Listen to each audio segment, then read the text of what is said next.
Kauan sitten muinaista Kreikan valtakuntaa hallitsivat voimalliset jumalat ja mahtavat sankarit.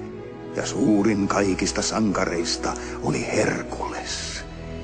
Mutta mikä on todellisen sankarin mitta? Siitä kertoo tarina. Kuunnelkaa nyt tota! Sehän vääntää tästä ihan jonkun tragedian. Relaa vähän, kundi. Me jatketaan tästä, kulta.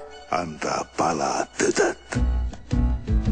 Me ollaan muusat, taiteiden jumalattaret ja sankareiden julistajat. Sellaisten kuin Herkules. Niin, sä meinaat herkkupoikaa. Sen kanssa mä voisin vaikka... Tämä story alkoi oikeastaan jo ennen Herkulesta, jo aikakausia sitten. Kun maailma syntyi tää, se oli paikka tuhoava. Nuo titanit kuin jättiläiset täällä juoksivat. Se oli karseeta. Ne sotki vaan ja uhosivat. Ja tuli vuoret maata pyyhkivät ne lavalla. Anna mennä! Kun Zeus apuun käy, ne saivat salamaa. Ja näin pisti roiskot vankilaan. Ne jäivät ihan yksin konnat selättää. Se jätkä luokkaan aakas näin jo jää. Ja maailma luotiin niin. Yeah, baby! On Zeus tää nyt voittamaton. Ja vaikka ehkä mahdotonta, totta gospel on. Ja Olympoksen rauha tää, se maahan jäänyt on.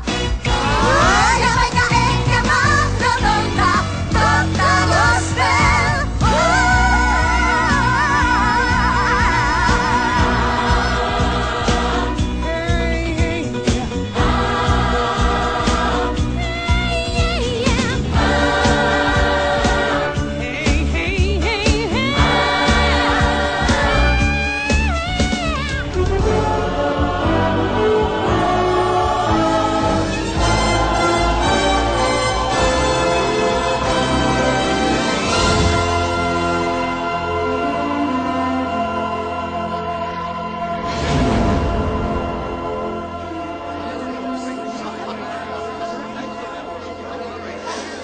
Herkules. Rauhoitu, kulta.